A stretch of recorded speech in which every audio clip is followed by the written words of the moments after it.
Okay, let's get into it. Now, John Lindsey has definitely helped his fair share of people improve their mobility, from someone just looking to get started all the way to the most advanced positions that don't even look possible. He's my go-to reference anytime I have questions regarding mobility, and if you listen to episode 1, you know he isn't naturally flexible. Dude couldn't even touch his toes 5 years ago. Needless to say, John has a ton of experience in terms of programming mobility, and we cover everything from the bridge, middle splits, and front split, all the way to what to do for the complete beginner. So here we go, the mobility episode. Actually, we'll be interviewing as a team. You are the best movers on the planet. So, bro, what kind of muscles you have? No. Bro, what kind of patterns you have? We're here to fuck shit up.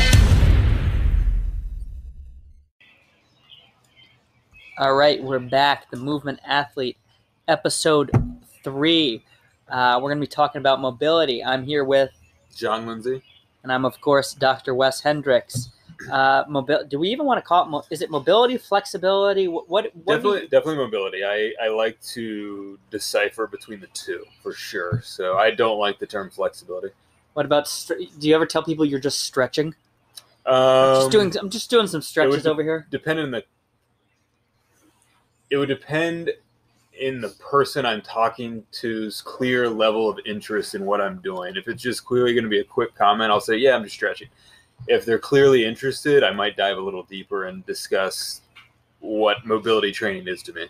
Okay, so like if you want to, if you don't want to if John ever tells you he's just stretching, what he's really telling is he doesn't want to have a conversation with you, so go away, don't talk to me. Well, no, that's more on the person that they didn't seem interested enough. So if you do see me doing mobility work and tell him you're interested. Yeah, you just seem very intrigued.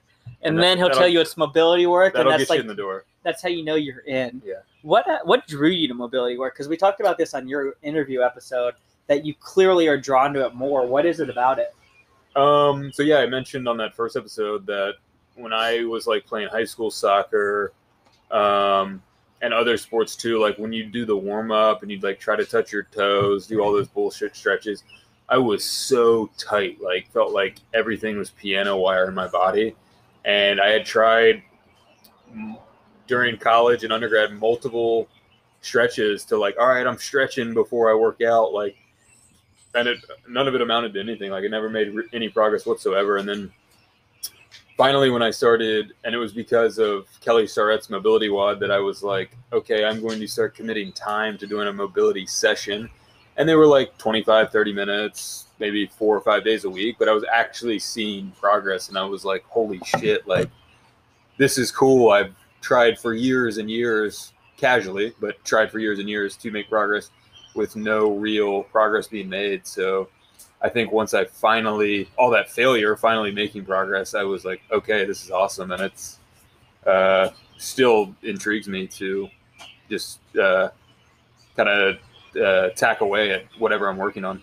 And so the K-Star stuff. So you were making progress. Were you doing foam? Were you foam rolling? Were you smashing with lacrosse balls? A little bit of foam rolling, but I had tried before Kelly Starrett stuff. I had tried some foam rolling stuff as like when I mentioned my like warm. I'd be like, I'm going to stretch before I warm up. Foam rolling was a part of that. So I was more his stuff. It was more like, if I'm sure a lot of people listening to this are familiar, because I think this was a gateway for a lot of people into mobility work. Was his gateway drug. More of like the banded hip distractions. Trying to think of some other movements he did. A lot of it was hip oriented, like squat stuff. I think he just had a hip replacement too.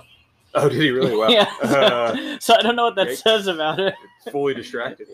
A lot of T-spine work with a foam roller, but I think that stuff does work. We were just working T-spine extension. I can't remember too much shoulder stuff, but I think I was so tight in the hip, so that was kind of my primary focus. Okay, and it seemed to work for you. So obviously, something works for everybody at some point in time. So I guess there's no. So I was about to say I don't know if there's some right or wrong. So I guess this is a good transition point into. So if you guys are picking it up on the mic, we're in John's what is it, porch? Is it the infamous Porch. Yeah, I was trying to think of a cooler word too. Yeah. The- you guys have definitely seen it on the gram, and right now there's acorns falling on the ceiling, and they keep startling me every time here. So they won't come through. You'll be okay. It's good, but this will tell us how good the quality of my mic is if it's picking them up. But it's a nice segue because I was about to say everything kind of works and you can't do anything wrong, but let's talk about mobility mistakes. We're not going in order, and I feel like that would be like the last thing we'd want to talk about. But let's talk about mistakes first. Whether it's time frame, having unrealistic expectations, doing too much too soon. What are the big mistakes that you've made yourself or clients make when they come to you? Probably the big people that are really gung ho about it. Probably too much too soon, and just too much in general. Like maybe they're trying to do a progression that they're just not ready for, or they are just let's say they want a front split and they're trying to do front split drills every single day. Like I get a message about that quite often where they're like, hey, I'm trying to get better at X movement. I do it every day, but I haven't seemed to make progress. And I'm like, well, if you're trying to get better at bench press, would you bench press every day? That's a great example right there. So not understanding, and I think that comes back to people think, like we were talking about this earlier, flexibility, mobility. People think, oh yeah, you can stretch every day. Like that seems like a common thing. And that's the difference between flexibility and mobility. When you're doing mobility work, where you're really activating muscles through your maximum range and in your end range, like you're going to be sore from that. You need time to recover. So people not understanding that takes time in between sessions. You need to recover. You need to go really hard and work really hard when you are doing a session, but you need to recover even harder. I think that's a big mistake. People that are really, really want to get into it hardcore, that's the biggest mistake they make, is they just do way too much. Yeah, they think that mobility work, stretching, flexibility, whatever they think it is, they think it's different than, traditional strength work, but I think it's the exact same thing. Totally. You're applying a stimulus to your body, you're expecting it to change.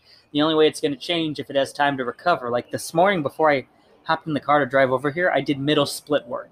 I'm not going to do middle split work for like another 7 days. I can't imagine doing middle split work tomorrow. Right now, sitting in this cross-legged position, my adductors are screaming.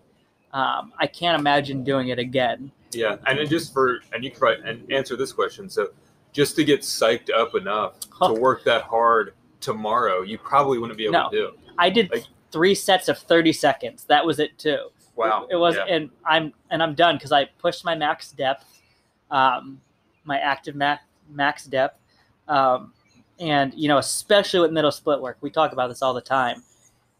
It is so easy to overdo it, and when you overdo it on those adductors, it sucks for you strain an adductor, your day sucks. Like you're getting on and off the couch, go in and out of the car, going to the bathroom. It is uncomfortable. And on top of that, your progress is just slowed 10 times as opposed to if you thought you were going to speed up the process, in my opinion. Totally. And easy if that's something you're training every day, you're definitely going to strain it at some point, and you're not only are you going to plateau, you're going to regress. I think that's a good point to bring up too. In the process of thinking more is better here, or we're going to reach our goal faster, we end up doing the opposite and we regress, and we're going to take longer because now we got to come back from injury. So we got to return to 100% and then move forward to that 110, 120%, whatever it is. What other mobility mistakes can come to mind here? Probably, actually, this might be the biggest one. I think people, and this speaks to kind of the yoga culture, is people, they want to train a position and they just are like, all right, let me get as close to that position as possible and hold it there or whatever. So, like, what would be an example of that? Like a lot of examples, like a bridge hold. Like maybe you can just barely press up into a bridge. So you're like, all right, let me press as high as I can, just hold there. And that's your bridge practice. Like you over time, you hope to get better. Okay. A middle split, maybe you just hold, you get into the greatest passive middle split position you can, and you just hang out there. Front split, same thing. Maybe you just adopt the greatest front split position you can and just hold there and hope that over time you're going to get to that position. Pancake, same thing. Like really any kind of higher level mobility position, like Just start people doing can it. get like, they can make their body into what kind of looks like that shape. And I think they're like, okay, let me get there and do some 30-second holds. Like that'll be my gateway there. And that might get you there eventually, maybe. I'm sure it's worked for somebody, but it's not, to me, it's not the most ideal way to train from It's not the most efficient way. Not the most efficient way, and not the most well-rounded or safest way either. Because in any position like that, there's multiple limbs involved usually. There's multiple parts of the body involved, and if you're just kind of cranking the position out, the bridge is, to me, the best example. It's, maybe over time you're able to press higher and higher, but are you pressing just from the shoulders? Are you pressing just from the T-spine? Because usually if you have a weak link, that weak link's never really going to get used, and you're going to overcompensate in the other areas. And over time, the risk of injury is going to be greater. And just like Wes said, if you get injured, you're going to have to then wait till you recover, and then you're going to have to try to get back to where you were. And at that point, you've wasted probably a couple months. So I was just going to say, so I think people trying to just get as close to a position as possible and thinking that's the training, is holding that position is training, or is how you train for a movement. I like that. That's it. So it's funny because like recently I just had an athlete tell me, I want to start working on bridge work. I was like, okay, all right. So I sent him his program. He's like, hey, I don't think you heard me. I want to start working on bridge work. I was like, oh no, there's bridge work in your programming. We're not going to start doing bridge work by doing bridge work. And I've taken this from you completely. You're reverse engineering the movement and breaking up into its individual components, and then kind of returning back to it once you, I don't want to say once you have a hip or once you have a T-spine, because I think that's also, that goes to that prerequisite conversation that I think maybe FRC and some of these other systems have taken too far, where it's like you can't do anything until you have these prerequisites. You need 90 degrees of wrist extension before you're doing handstands. We've gotten everyone so freaking anal that nobody wants to do anything. But to a certain extent, I think it's a great. You got to be kind of close. Yeah, you got to be kind of close. Absolutely. So let's talk about the bridge, because this is a good one here. If we're going to reverse engineer the bridge and talk about it into its individual components, what does that look like? So starting from the ground up, I think the biggest pieces are, number one, hip extension, like your hip's ability to extend. Up from there, thoracic spine extension, your thoracic spine's ability to extend, and the low back's involved there too. But I mean, the T-spine makes up so much more of the back, and it's the most mobile part of the back. That's really what you should target. From there, shoulder flexion, raising your arm overhead. For some people, even being able to lock out an elbow, like having elbow extension. And then finally, wrist extension, like just doing a really good warm-up of wrist extension work can really help clean up your bridge quite a bit. So how many pieces is that? Wrist, we won't even count elbow, wrist, shoulder, T-spine, hip extension. That's 4 right there. And that's just one movement. Just one movement. So this is another question. As you were talking about this, I was starting to think that's a freaking lot to take on before you even start to get to do this bridge movement that people were trying to accomplish. When you set out and you start writing a beginner's program that has no, we'll say, prerequisites, the person reached out to you because they're super excited that they want to achieve a bridge. You're not giving them any bridge work. Like the client that I spoke to as my example has already been on board with me for like 14 months, so I can be an asshole to him. But like someone new that, is trying to grasp this concept, and you're trying to, get across to them, we're going to get to the bridge work. Have you seen a consistency, at least in time frame, where eventually, after X months, they'll start to get to work on the bridge, or is everyone so vastly different you can't even put a time frame on that? Well, I think you can get people to, it's tough to give a timeline, but I think you can give people movements that look enough like a bridge that it Keeps can be them encouraged. encouraging. Okay, so you can do some work on all the pieces we named, the hip extension, the T-spine extension, shoulder flexion, and the wrist. And then at the end of that session, you can give them something like wall walks, where you're essentially just falling backwards. Your hands are landing on the wall, and you're letting them kind of walk down into a bridge. Okay. And that way you're kind of making the shape, and it is training the body for the bridge to use all those pieces together. So I like to put stuff like that in there eventually. It's also encouraging too, right? Exactly, It makes you feel like it looks like you're starting to make it's valuable, but it also is mentally encouraging to the client. Like, okay, I'm actually starting to. This is looking like the bridge. We're not just doing these individual piece trainings. We're starting to actually get the body used to being in this position. So, and you can also elevate the feet to make it a little easier as well. So there's ways to kind of segue people into doing things that look like a bridge without actually doing a floor bridge. Okay. I think outside of all the valuable mobility pieces, like nuggets that were just in there, I think you brought up a really good point from a coaching standpoint, which is training morale. You got to keep the client, you got to keep them engaged. It doesn't matter if you think this is the most important thing. If the client's not enjoying it or if they're not buying in, they're never going to make the progress, which is not the point of this episode, but I think it's a really valuable point to bring up. Training morale, and if they're having fun, is incredibly valuable because honestly, the best program in the world that makes the most sense isn't going to work for somebody, and the dumbest program that makes no sense is going to work for somebody if they've bought in and they're enjoying it. So I think there's something to be said about that. Yeah, totally. That may be another podcast there. It's the placebo effect. I mean, sort of the placebo effect. There's physical and mental benefits to putting in things like that in a program where you can actually see signs that you're making progress toward a goal. I like it. I like that we call it the placebo. So we just kind of reverse engineered the bridge there. Do you have when you think about, because I think about this stuff in a strength perspective, but when you're breaking down mobility, is there a hierarchy you like to follow? Or kind of, once again, I don't want to use the term prerequisites, but you're like, okay, somebody, like if somebody was just like, hey, I want to be as mobile as you. I'm going to give you all my money. I have as much time on my hands, but I want to do it intelligently, safely. I don't want to I want to take my time with it. Do you have a hierarchy, like front split comes before middle split, comes before bridge, comes before head to toe? Like where do you like to kind of piecemeal these things or build upon each other?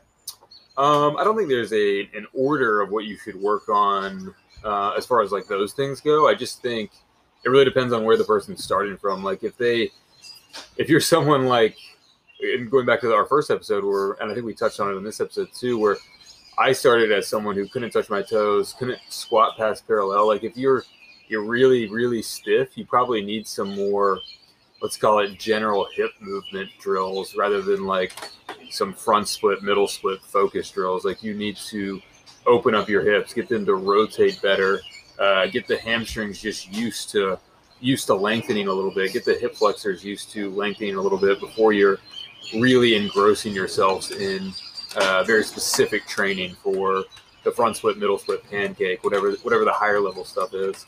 So we don't even have to be that specific at first. We just need to start doing some shit, and maybe not do it too frequently, and we're going to be moving in the right direction. Yeah, I mean, some like standard drills that you and I are both familiar with, and a lot of my clients are as well, that just work so well for me. It's raining. I'm going to be curious if the rain gets picked up on this. I think it probably will. That's pretty loud. We'll take a timeout. We're having some technical difficulties. We're gonna take a pause here for a second. All right, we're back now. We had to move the studio inside because it's raining out on the infamous deck. Little rain delay. We might be back out later. But yeah, rain delay. I was going to try to use some sports reference, but John was just quizzing me on who's playing in the Super Bowl. Did not know that, so sports references aren't my thing. We were talking about, the regular Joe Schmo giving them a hip, not being that specific, or not starting with these really advanced positions like the middle splits, and more. You're not doing a front split day. You're not doing a middle split day. You're doing some movements that will set you up to be to have those goals more attainable down the road. But you're not. I wouldn't structure someone's setup as, okay, today's your middle split day or today's your front split day. It's more, let's work on hamstring mobility today. Let's work on hip external rotation today. It's more creating a more well-rounded hip first before we dive into these people having specific days for these higher level goals. Right. So with someone like that, this is a good point to bring up, because we were talking about earlier, like middle split work. You're going to do that once a week. Front split work, maybe once or twice a week. Like, we limit our exposure because they're so intense or they're so potent that you can only do so much because you need to recover from it. For maybe these more generic, or not generic, what's the word I want? More general, like how you said, more general goals of just increasing hip mobility or hamstring mobility. Are we looking at a higher frequency, or can we do those more often? Yeah, I think absolutely. Like, this is what we were touching on, I think, just before the rain play. Some drills that I think are absolute staples that you're familiar with. A lot of my clients, probably a lot of your clients are familiar with too, are the diagonal stretch for hip extension, and also you get some thoracic spine extension too, or thoracic spine extension and rotation. And if you're someone who's not very mobile, like, those are two areas that are absolutely going to be tight. And if you consistently work that drill for a little bit of time, like, and down the road, you're like, all right, I want to work on front splits, you're going to be set up so much better to start taking on a front split day and working the front split a little bit harder. Another staple to me is the horse stance. There's lots of variations for it. Easiest being like a horse stance squat with a pretty narrow stance, and consistently doing that, whatever variation you're capable of. If you want to work on pancakes down the road, or you want to work on middle splits down the road, your hips are going to be set up much more nicely to be able to handle that practice, and your progress towards them is going to be better. You still train horse stance now, even, don't you? I do, yeah. The great thing about that drill is you can advance it so much. Like, I'll get in the widest possible for my middle split. Like, before I get into isometric middle split holds, I'll get in the widest stance I possibly can, where I know I can still squat down just like a couple inches.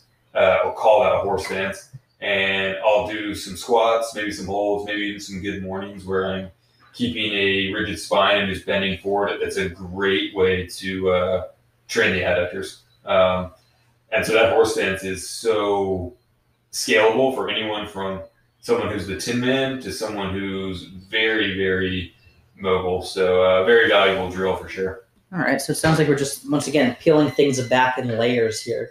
So, you don't start off with the perfect middle split program. You just start doing some hip stuff, and then eventually it's going to evolve over time. A little more detailed than that, but I liked how you talked about, improving keeping it simple to start. You don't start off the Tin Man with a middle split day. That's where I was trying to go with that as I was rambling around. Let's talk sets, reps, time frames. How do you like to program, structure, layout, mobility work? Like, do you have like a dedicated, everyone's going to hold it for 15 seconds or 45 seconds? Do you have staples like that, or is it really dependent on the individual? Definitely dependent on the individual. But if you're someone who is mobile enough to where you're able to have these dedicated days towards middle split, bridge, pancake, whatever it is, usually by whatever the last drill is, it's going to usually look like as close to the movement as it can be. Like, it might be some middle split isometric holds, or it might be your best effort bridge holds. Maybe that's with feet elevated, maybe not. Or if you're more advanced, it might be a single leg hold. And the time frame that you're holding that, I mean, it totally depends on the person. It might be, if you're just now starting to incorporate those things, it might be more you're doing 5 to 8 sets, but you're only holding for like 10 to 15 seconds. If you're a little more advanced / just more used to it, your body's more used to it, it might be 3 to 4 holds, so less holds, but you're holding them for a greater period of time, like maybe 30 seconds, 45, maybe even up to a minute, depending on the drill we're talking about. So yeah, it just depends on the person, but essentially the better you get at these things, the more exposure you have, probably the longer you're going to be able to hold positions that look like the position you're working towards. And then with that comes the more exposure. probably the more, because this is very similar to strength work, the more recovery you're going to need between sessions. Am I correct with that? Absolutely. Yeah. It's I feel like we went over. I might on a good week do middle splits twice a week, but probably in a given month I'll do 5 to 6 middle split sessions. So on average, just over once a week. Front splits always once a week. Bridges once, maybe twice if my spine just feels good.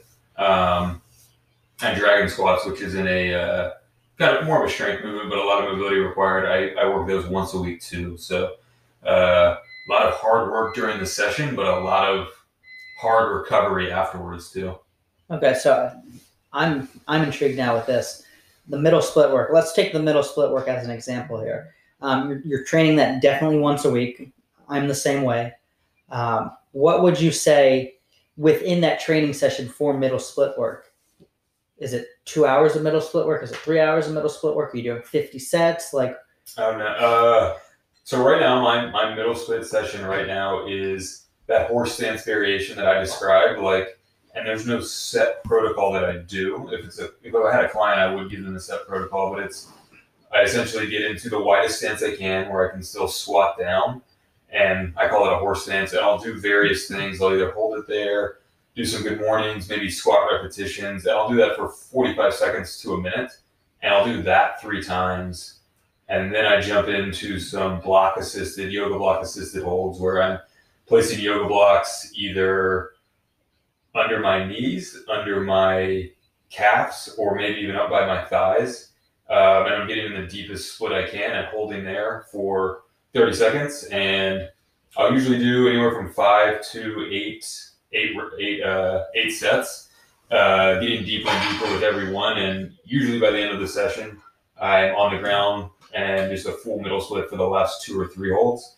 But after that, I'm completely smoked. Like I say 5 to 8 because at some point, my adductors just get so smoked where I'll do a hold and I know that's it. Like there's just, if I do another one, it's gonna cause some harm. I'm either not gonna get as low as I was the previous one because my adductors are so smoked, or maybe I will, but there's a chance I'm gonna do some harm here. So I need to stop there.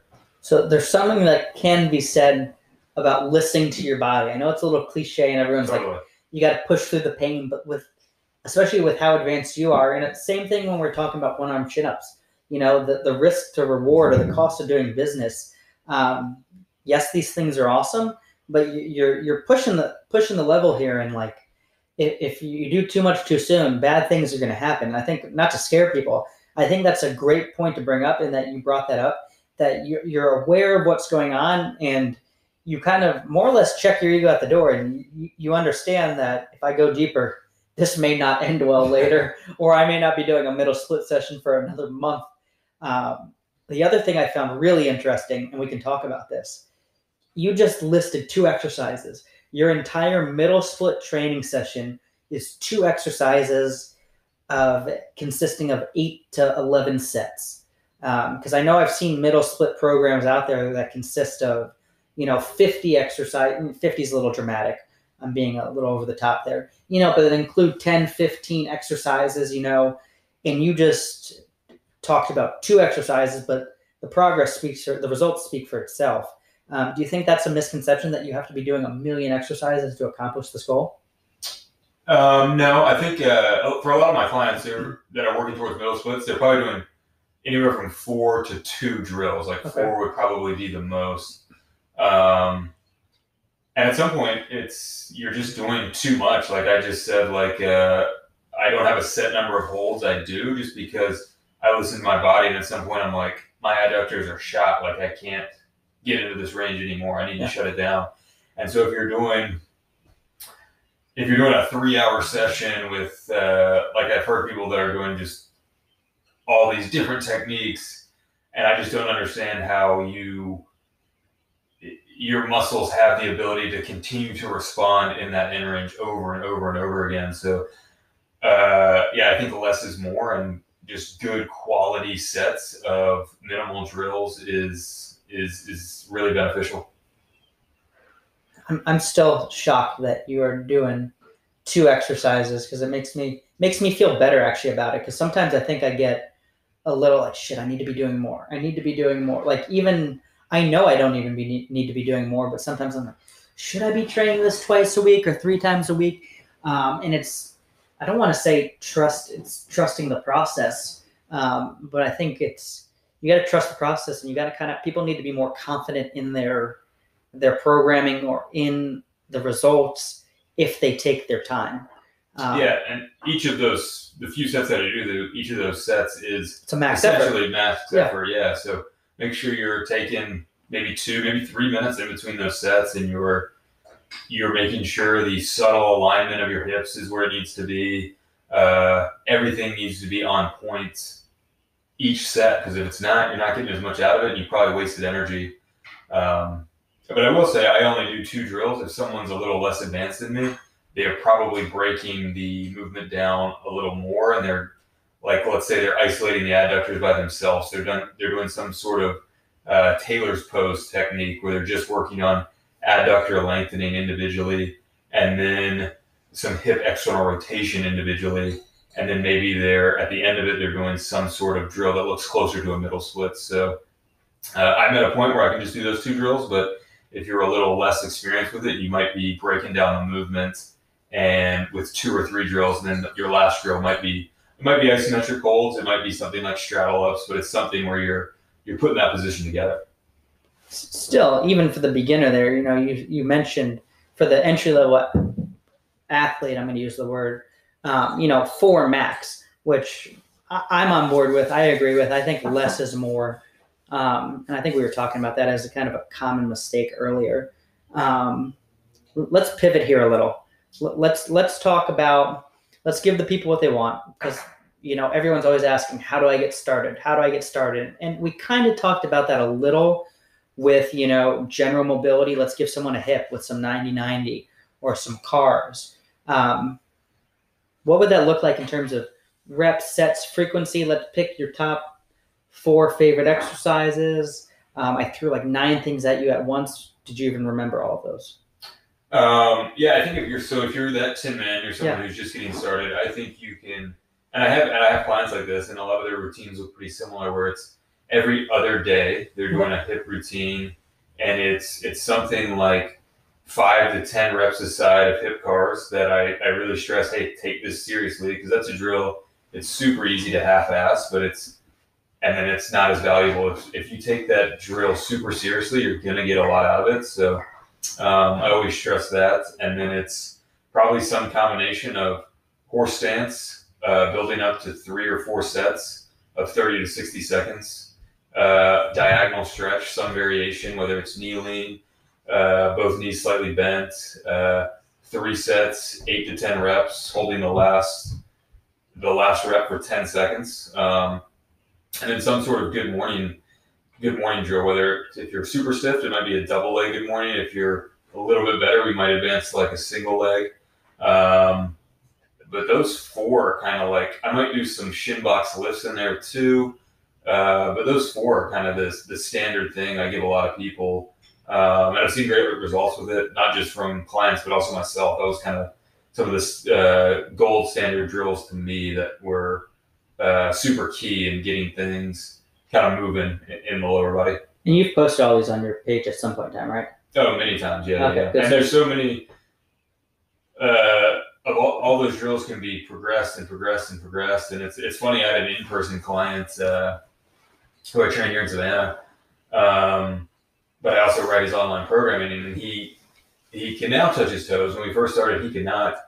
And before he could even touch his toes, he came to me and was like, yeah, I think I've gotten all I've gotten out of the single leg good morning.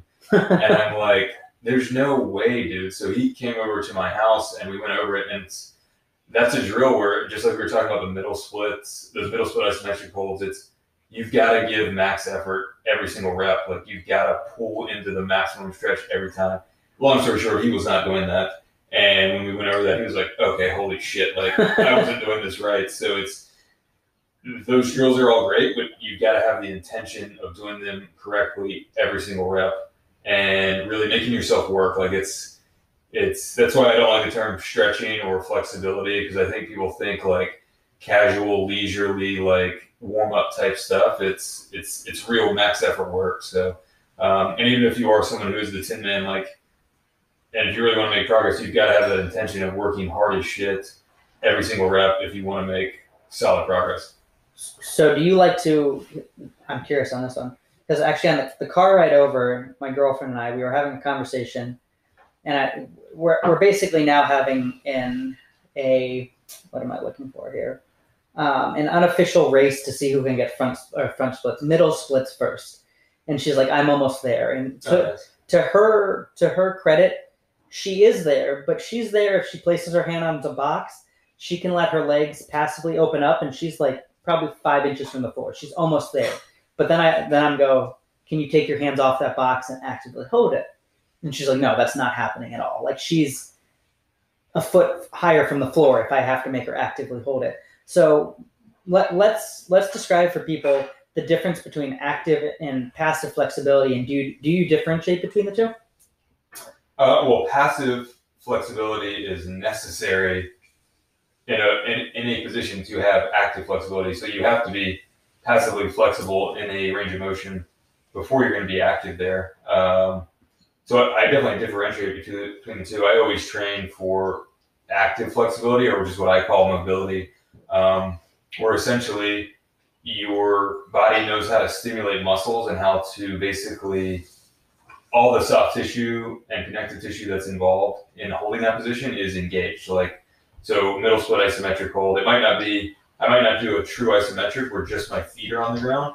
I might do something like I described, the block assisted, where the block is essentially taking weight off my body, but it's not totally passive. I'm still driving my feet into the ground. I'm still engaging my adductors in an end range position. So it's still mobility work because I'm training the adductors to be engaged, but it's less intense than holding that truly without the blocks. Okay. So there's levels to mobility training. But before you can get in a position from a mobility standpoint, you have to be able to get there from a flexibility standpoint. So passive flexibility is a prerequisite for active flexibility or mobility. So that's a really good explanation, but all I was thinking during that was, shit, she's probably going to beat me to it if her passive flexibility is already better than mine. But that gap can be huge for some people. Okay, this is good to know. This is giving me hope. Huge, because you're missing the strength piece, and to build strength takes time. So, I mean, you can see a lot of yogi type people who maybe can just fall right into a middle split, but their active one, their groin might be 2 feet from the ground. Okay. That takes a lot of strength to be able to hold your body with your feet that wide. So it's so I have hope is what I'm definitely have hope. Okay, good. That makes me feel a little bit better about it. So when I program, people are familiar with this. If we can break up a training week into push, pull, upper, lower. As you get more down the rabbit hole, bent arm, straight arm, however you want to divide it. When you're dividing mobility work for yourself and then for your clients, how do you like to divide it? Do you just do on Monday bridge, middle split, front split, head to toe, repeat, or is there do you find movements complement each other? Like, do you program head to toe and middle split together? And do you understand what I'm asking? Yeah, I would.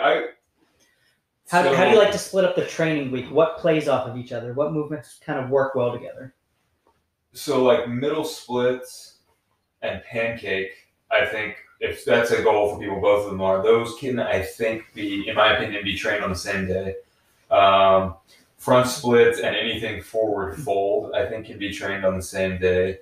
Forward fold being would that be like a Jefferson curl or head to toe? Yeah, okay, something that falls in that same forward fold, putting your palms on the ground, or head to toe. Okay. I think that can be trained on a front split day. Bridge, I like to train individually because that session for a lot of people can be pretty tedious. There's, like we discussed earlier, there's a lot of pieces involved in that. So if you have the time, I like to train that one by itself. I'm trying to think what are some other ones. Okay, bridge. I think you knocked off the big those are kind of the big ones. So there's definitely ways to pair them. If you can make them their own day, you're probably going to have more success, and not so much from a recovery standpoint. I just think from the the ability to like psych yourself up to do a session of mobility work, to me, it takes a lot of essentially willpower away from me. So if you're trying to cram a ton on one day, it couldn't be the most advantageous thing. So if you have the time, I like to break them all up where you just have more time and you're able to, if you do have a coach, you're able to film that stuff, and you're able to just think about positioning a little bit more. Well, you can kind of, we talked about being totally engaged with what you're doing. Yeah, you can totally. be completely engaged in that activity and nothing else. And we'll get into this more. We're going out of chronological order when we're filming these or recording these. But when we talk about the strength episode, we can talk about the benefits of bent arm strength versus push-pull days. And for myself, I don't find it beneficial to train handstand push-ups and one-arm chin-ups together because there's such complex movements that I want to focus all my attention on pulling, then all my attention on pushing on a whole nother day. So it sounds like you're doing the same with mobility work. Like you want to completely focus on that one entity and nothing else. You don't want to multitask. You're not trying to juggle 5 different things. You're kind of keeping it very simple, almost minimalist. Yeah, it's mentally taxing. There's a lot of stuff you have to do. You gotta, as you're doing some holds, you might have to be like, all right, remember, engage your adductors. There's a lot of conscious mental cueing you have to give yourself, and that can just get, kind of exhausting. So if you're able to break it up throughout the week, and honestly, or if you're just, for some people, I might say, hey, you might want less goals. Like if someone wants a middle split and a pancake, well, maybe just working on one of them, if they don't have a lot of time, that would be better because working on just one of them is going to make you more likely to get the other one down the road anyways. So it really depends on the person's availability and also just kind of their general response to training. How do they work within a session? Okay, so you brought up some of their goals. When you're working with a client, either in person, remote, doesn't matter.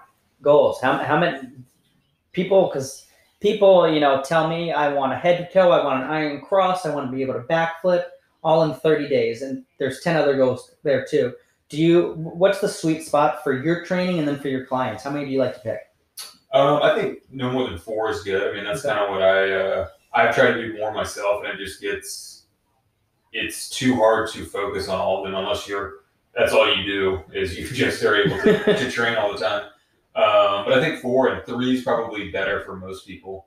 Maybe 2 lower body and 1 upper body, and the bridge could fall into the upper body. So I think 3 would be the sweet spot, but if you want to push 4 is good too.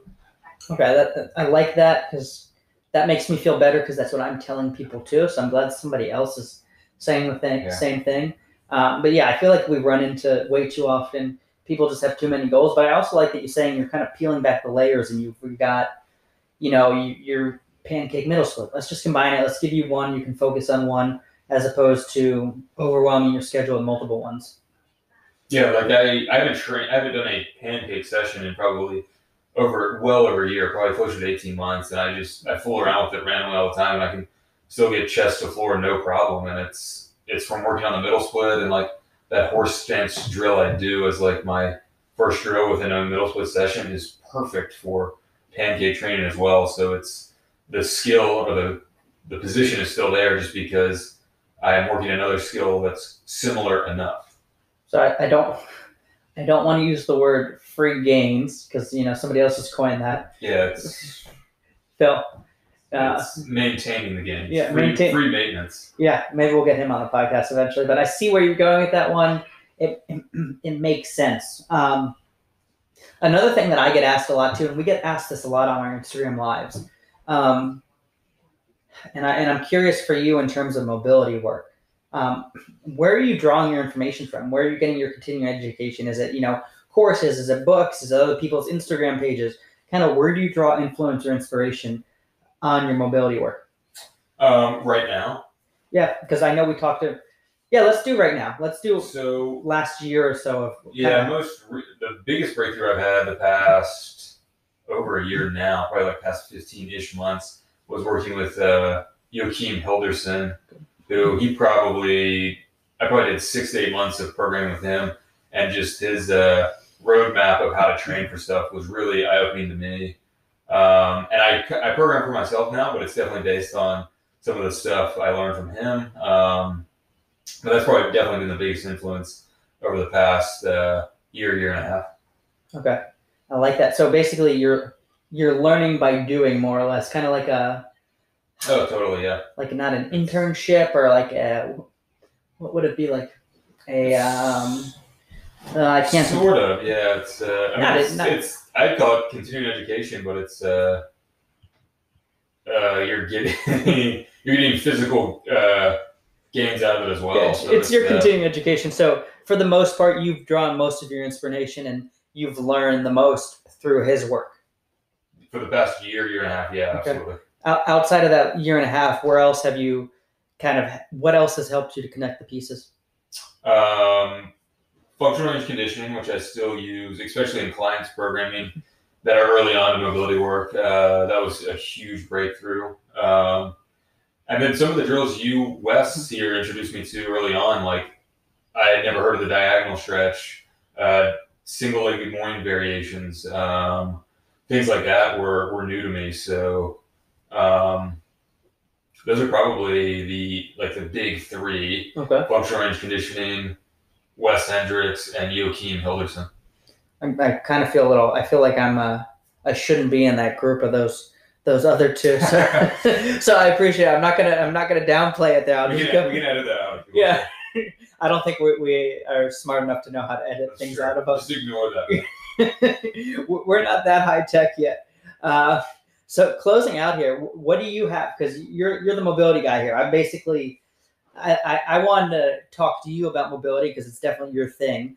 What do you have available right now to help people out? Do you have? I think there's an app out there. Do you have programs, courses? What do you have available? So I have an app that has lots. I mean, it has progressions for anyone, any skill level who wants to get into front splits, middle splits, back bridges.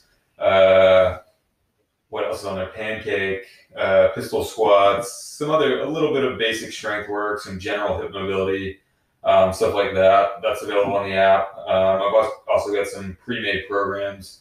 So the app is a monthly fee. The pre-made programs are always available. They never go away. So it's just a one-time purchase fee.